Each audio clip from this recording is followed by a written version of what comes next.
It's a beautiful day in the neighborhood.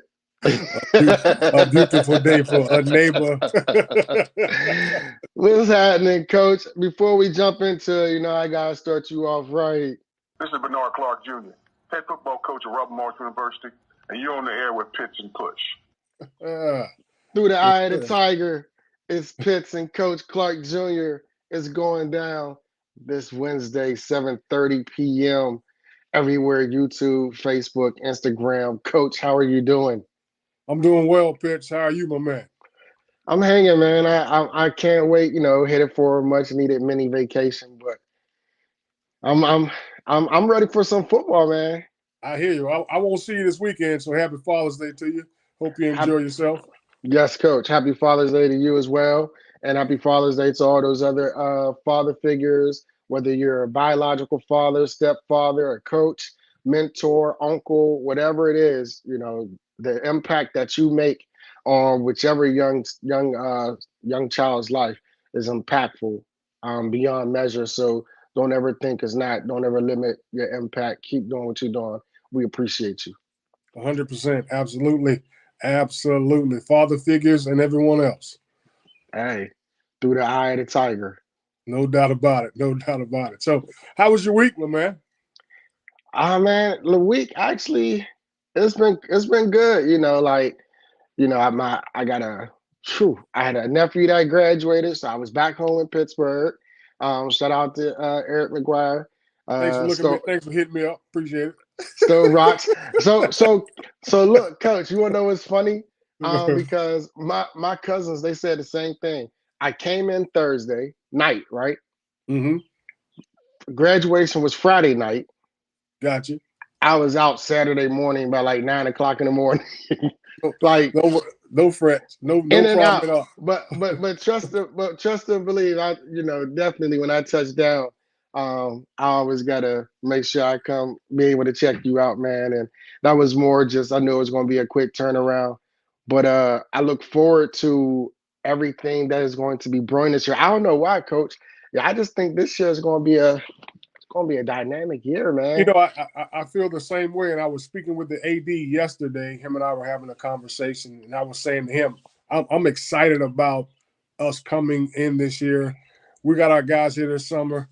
They're busting their behinds. They're getting after it. I feel real great about the things that are going to happen with our football team. I just think the competitiveness is going to go to another level.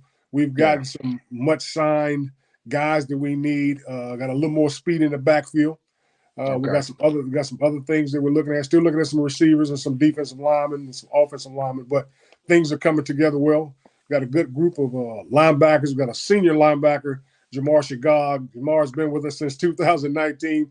Thank you, COVID. Appreciate it because he's a much needed leader that we have on this team. So I'm just like you. I'm excited about this season also.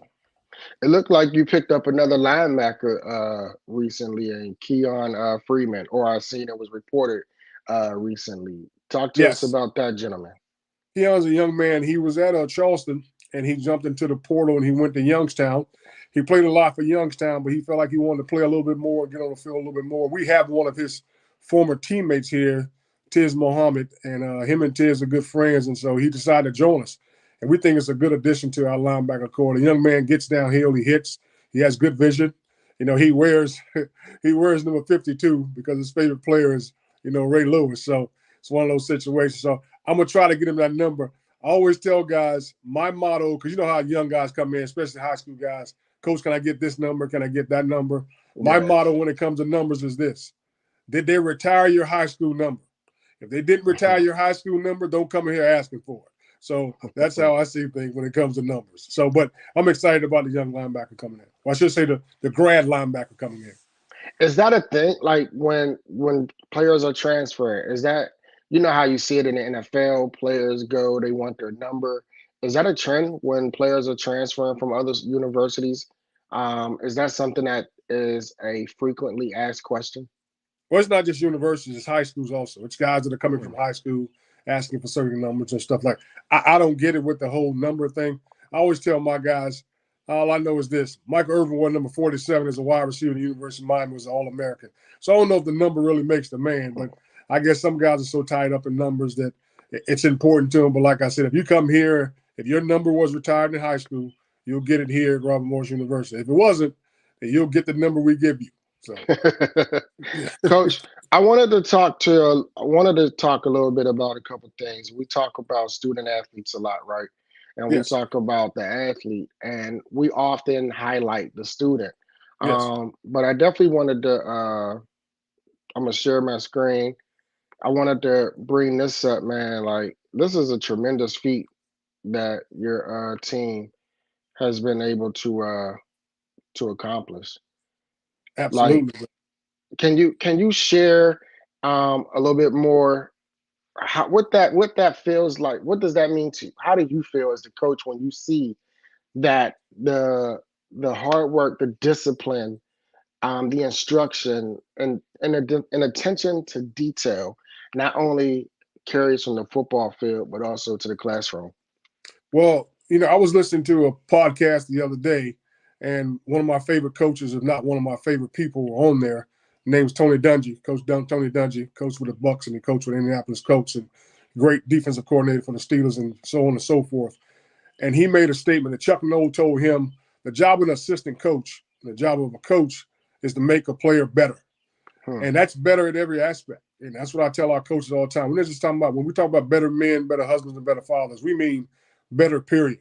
On the football Yes. field, off the football field. And when I see that our team, because it's tough, man, when you got 100 guys, actually 100 plus guys on your football team, and those guys are maintaining the 3.0, that speaks volumes of our guys, the importance of them in the classroom. And to be Yeah. honest with you, Pitt, since I've been here, we've only had one semester where it wasn't a 3.0, and it was a 2.98. So it Hmm. was one of those situations where our guys make it a point when I say, hey, guys, got another 3.0 this past semester. They go crazy about it because they're excited about the fact that they're focusing not only on the football field, but also in the classroom. And it's a very rare thing for an entire football team to maintain the 3.0 GPA. And this is my 6th season going. And like I said, we've had one semester where we were a 2.98. But other than that, we've been above a 3.0. So it's a great assessment to them, also to our assistant coaches and our academic advisors, because we do have study hall, we do have academic advisors and our tutors that help our guys out. So we get a lot of help here at Robert Morris University, and professors do a great job of preparing our guys and getting their minds right in the classroom. And it's funny, I was going to ask you, do you guys have tutors specifically, that are there to help out, when the football players or, during away games, are there times where you say, okay, we practice here, but these are your study hall hours. And it seems that the dedication and diligent to that, because to be able to, have a 3.07 throughout the entire year is extremely a high accomplishment. And I think these are the accolades and these are the stories that should also get just as much airtime, if not more at times, than the athletic side.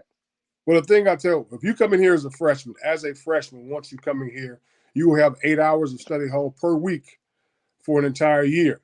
Now, that doesn't matter if your GPA goes above a 3.0 or whatever. You'll have 8 hours of study hall because, again, we want to make sure you stay within that routine and make sure you're doing what you need to do in the classroom. Now, after that year, if your GPA is above a 2.5, I know that's kind of low, but if it's above a 2.5, you no longer have study hall. But you have Yeah. access to study hall. You have access to tutors if you need those things. So we want to make sure our guys have all the things that they need. And Danny Bonaventure, he's our academic advisor. Danny does a great job with our guys. He's on top of them at all times.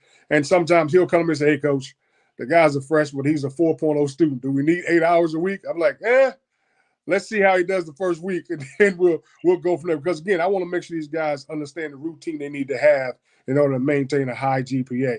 And when guys get older, and I don't tell seniors, once you become a senior, if your GPA isn't above a 2.5, I'm not going to argue with you because you've got to the point where you understand what you need to do to graduate from college. So let's Yeah. make sure we get our degree. And the positive thing, we don't have, there's a few guys on our team working on master's degrees. We have this year we probably have about 3 or 4 guys working for master's degrees that have been here and have busted their behind and put themselves in that position. So our guys do a great job in the classroom. The young man I was mentioning earlier, Jamar Shagab, he's already worked on one master's, and now he's in the process of working on a master's certificate. So he's always, he's to the grind. He's a 3.3, 3.4 student, something like that when he graduated. So that's That's one thing amazing. we push our guys to make sure they're doing what they're supposed to do in the classroom. Myself, the coaches, the academic advisors, and these professors here at Robert Morris University. Well, that's amazing. And I want to shout out Noah Robinson. He said, "Look good to play good, coach." Yeah, Noah's always saying something crazy, but I always tell people this: you can do that when you're good, and that's Right. what it goes down. Noah Robinson, And Noah's a dog. Yeah. Noah. Shout out to Noah, is definitely a dog, wide receiver. And I'll be honest with you, the other thing I do pitch that I don't know if other head coaches do this or not, but it's important to me. Whenever our guys' midterm grade comes in, depending on where they are midterm wise, I'm meeting with every player on the team, every last one of them. If they're doing great in the classroom, hey guys, you're doing a great job. Keep up the good work. I love you. Let's bust out behind. Continue to stay that way. If you're not doing a great job, hey, what's going on? Let's pick this up. Put ourselves in the right position. I love you. Let's make sure we don't fail in the classes. Make sure you stay on top of this. So I want to make sure I'm meeting with my guys at midterm, and at the end of every semester, depending on where they are grade-wise, I'm going to call everybody on the phone. And sometimes I'll call the guys who've transferred, especially if they do a great job, because if you're transferring, you got to have your grades where you need to have them at in order to get it done. So I'll call all those guys, make sure everybody's doing what they're supposed to do in the classroom, and thank them for what they did, for busting their behinds in the classroom. And guys that didn't do so well, okay, what are we going to do to turn this around? Right. We need to put you in summer school. What do we need to do to get you back on the right track? So I think the young men appreciate that. And it goes back to, I know, it's kind of like a pause in football. We're talking scholars, which I think is more important than the athletic side, because if you're not a scholar, if you don't have the grades, you can't play the athletic side anyways. Right. Absolutely. So they both go hand in hand. One can't do well without the other in regards to being an athlete and having to be a student first. But something that you said, Coach, and you spoke about this before, you highlight that you don't have, any biological children, but the investment that you put into your players, the care, right? The attentiveness, the awareness, the accountability that you hold them to be accountable, the acknowledgement of, those are all of the qualities of a great coach, a great mentor, and a great father. And Robert Morris University players, they have all of that, but then at the end of the day, they still have the coach, right? And the balance is something that it doesn't seem hard for you. And then your players gravitate to it, they receive it, and they're open to the challenge. It speaks monumental of you, your leadership, and your coaches and the coaching staff as well. Well, I appreciate the kind words, Pitts. I'm humbled by that, and I really do appreciate it. And thank you very much. And when I got into coaching, that was truly my idea of coaching more than anything else. Is I want to make sure that we're coaching and building and getting the entire man better. It's not just about the football aspect of it. The thing that bothers me about a lot of coaches, and I can't read their minds. I don't know if it's important to them or not. So many coaches want to get you on the field, and they're going to do everything they can to get you on the field. I've been around some head coaches who don't even know if you're not a player, quote unquote, a player, if you're a walk-on or whatever, they don't even know those guys' names. Well, I make sure I know everyone's name. That's why I meet with everybody midterm. I do those things because it's important to me to build up the man, not just build up the athlete. And like I said, I've been around too many coaches where football is so important and winning so important, they forget about the person. And to me, you have to learn how to separate performance from personal. What they do on the field has nothing to do with the person that they are. So you have to separate performance from person, and those things are extremely important. And I try to take advantage of those things with these young men as much as I can. And again, do I reach all of them? Probably not. But that's not the point. The point isn't to reach all of them. The point is to try to teach them all in the same way, try to help them understand the importance of life, try to help them understand that the things that you do on the football field are a direct correlation of how you can be in life. If you're on the football field and you're determined, if you're disciplined, if you're dedicated, if you're diligent, if you're trustworthy, if you're honest, all those things carry over to real life. So when we talk about building better men, better husbands, and better fathers by using football as a tool to do those things, that's what we're talking about. Because once young men understand the same tools that are making them better in football, will also make them better in life in every aspect of it, being a better man, better husband, and better father. Those things become extremely important. Coach, I want to ask you a question. And I don't think I've ever asked any coach that I've spoken with about this question. When it comes to off the field, and you see how I think last year it was quite a few players who got caught up in off the field issues. Mhm. When those things take place nationally, is that something that you speak with your players about? Do you use these moments? I don't want to say as an example, but necessarily as an example of how easy it is to get caught up in anything off the field when it's not in lieu of the right intentions, or even if it may be accusational, it could be true, but the how easy it is for them to get caught up in these situations, and scholarships, academics, athletics, all of that easily can be taken away from them. I use it as teachable moments. But the thing I talk to our guys about year round, when you talk about better men, better husbands, and better fathers, and I constantly tell my guys, when our players get here at Robert Morris University, you'll hear a lot of coaches say, "Man, we got some great kids. These kids are unbelievable." These kids, I never call them kids anymore. Once they get here, they're young men because of the reason of what you just said. And you got to help these young men understand that you're over 18. The things you did before you turned 18, you can't do those things anymore. When you go home, you got to be mind conscious of who you're with, of where you're going, of who you're hanging with, of the young ladies that you're talking to, the young men you're hanging out with. You got to be mindful of those things when you're doing it. So I'm constantly trying to put life lessons into these guys and helping them understand that the reason I call you a young man, because if you do this now, if you get caught with this, if this happens, you're no longer a kid anymore, because they're not going to treat you like a kid. And no one's going to call you a kid anymore. They're going to lock you up like a grown man. And that's Yeah. what you have to understand. So I try to make them understand that whatever you're about to do, if it's not contributing to you becoming a better man, a better husband, and a better father, walk away from it. I always tell, in May of 96, I've told you this before, Chris, when I gave my life to Christ, before I gave my life to Christ, I would feel a certain way. I would act off of those feelings, and I would think about the consequences later on. Yeah. And once I gave my life to Christ, now I think about all the things that could happen, the consequences that could happen. Then I act, and then I feel a whole lot better. So I'm constantly telling our guys, hey, man, stop feeling, then acting, then thinking, and let's think, act, and feel, and make sure those things are important. When you talk about discussing the importance of the company you keep, that's something that our parents have always told us, right? Whether it's your intentions or not, the company you keep puts an identity on you that may not be of you, but because you hang with this crowd, that then becomes your identity. And we talk about the choices that we make, and the choices that are how we involve ourselves when it becomes other friends, because that's our choice. And when it comes to choice, also social media, when it comes to, because we're living a social media world, Right. everything is driven by social media, where you got players who's upset with their schools and they'll unfollow them, or Mm-hmm. they'll take them off their name, or they'll scrub their IG of all of the photos. How do you handle those small distractions if it was to occur in your locker room?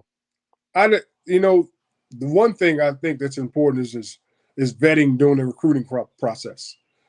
You want to make sure, and there's not 100% on anything when it comes to recruiting, when it comes to anything, but you want to try to vet as much as you can. So as we're bringing recruits in here and our guys are getting around them, Right. prime example, we brought a young man in, and he was on, one of our host players had him, one of our guys took him out with him, and the young man started talking about drugs, talking about other stuff. I got a text that night, coach, don't want him here.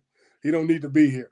So it's important for our players to vet as much as it is for us to vet, because when we're preaching those things, hey, man, watch who you're with when you go home.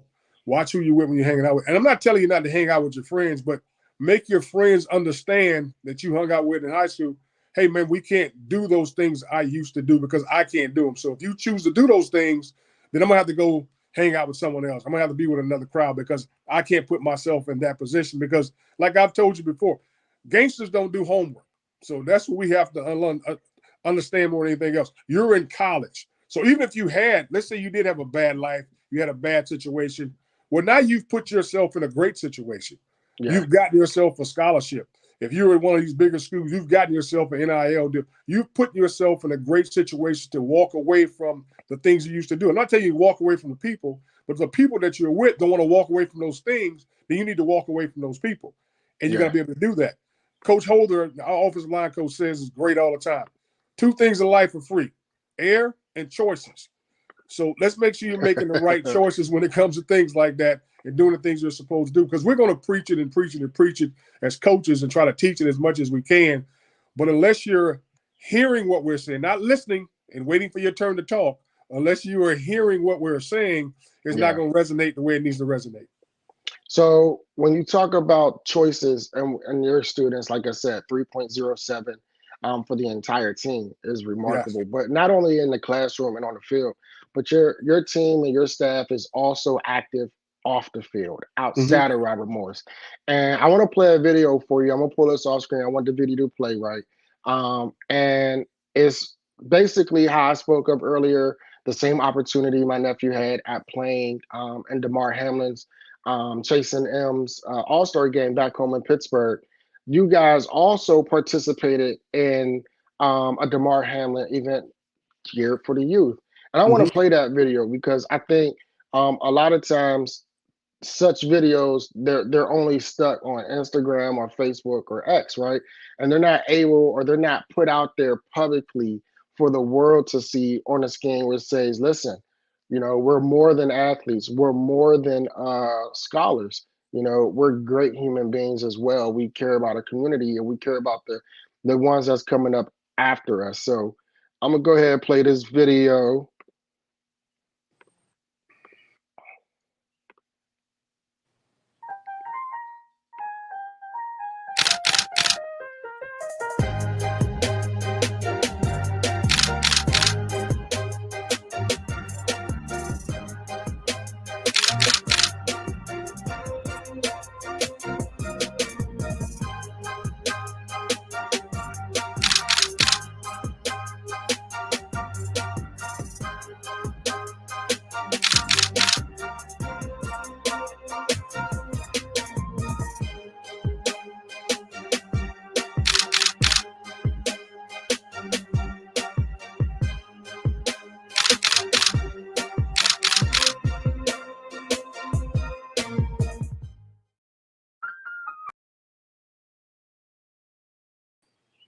Stage, coach, when you see your student athletes out there interacting with the community and something as large as that, and I think this was actually Damar Hamlin and Aaron Donald giving back to the youth. Well, Aaron had his own A99 as well. But when you see that and you see your players participating in it, how does that make you feel as a coach?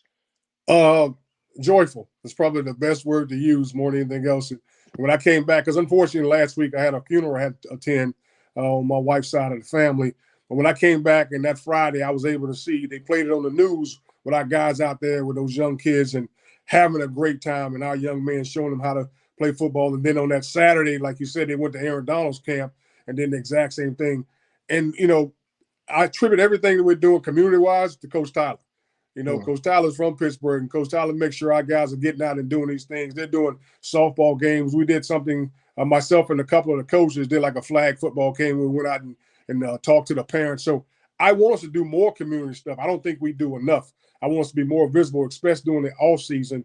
But, you know, we're trying to get out there. But I'm joyful when I see our guys out there because, again, they're helping those young people grow and helping those young people have a great time while learning the game of football. Again, now you're teaching young kids how to be better men, better husbands, and better fathers, or better women and better young ladies. So, what a tremendous story is it of Damar Hamlin, man. Shout out to D-Ham straight out of Pittsburgh, 412, stand up.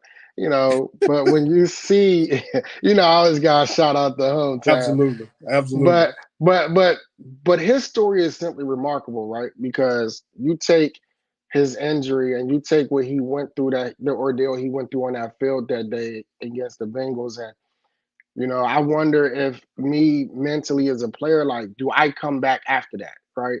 And I love his grind, his demeanor. He doesn't want your pity. He doesn't want your sympathy. He just wants to get better. But he has always been about the community. He always gives back to the McKees Rocks area, and it'd be remiss to not give him his flowers, because he's done a lot for that community, more than people will ever know. You know what? I'm like you. To watch him on that football field again, you got to be in awe of what he's able to do back on Yeah, that football field. Because not just what he did as a football player, but as a man.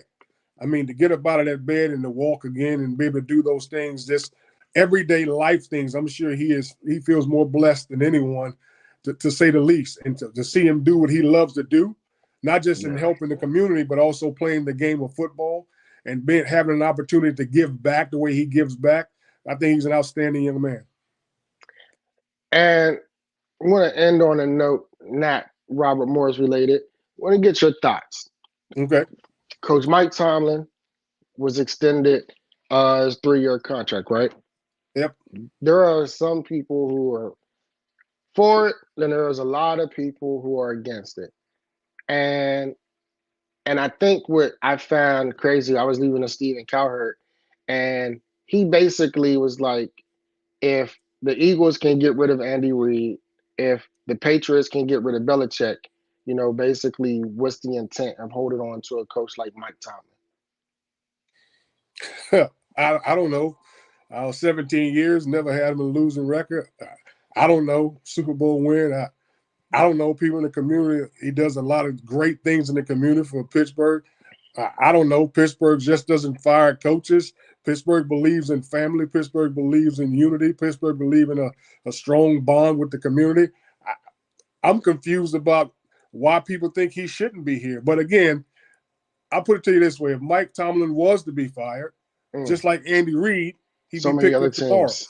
So many teams. Man, Yeah. you can say it 1,000 times. I mean, what Mike Tomlin has done as a coach and as a person, and what he does in the community, it's unmistakable. He's an outstanding coach, an outstanding man, an outstanding person, and I think he does exactly what he's supposed to do on the football field.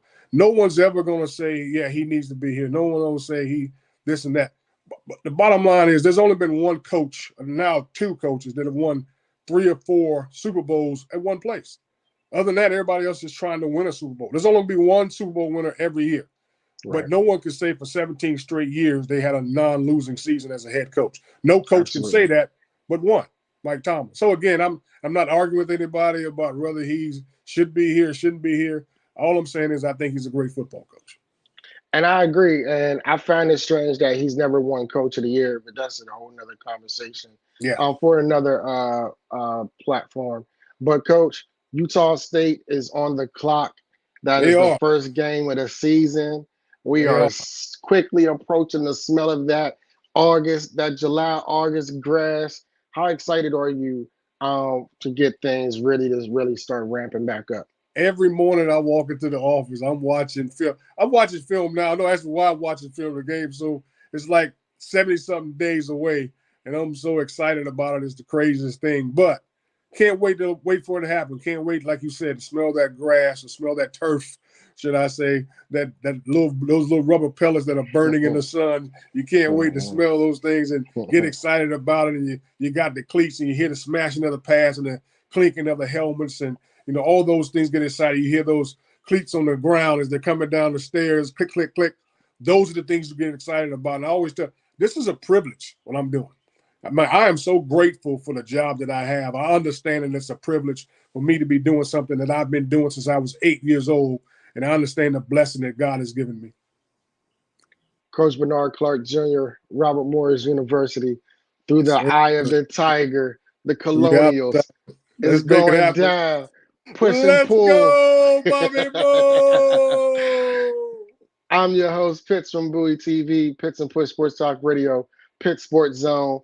It's another day through the eye of the tiger. Get ready. We about to come back 2 days a week. Colonial football, Bobby Moe. Let's make it happen. Let's make it happen.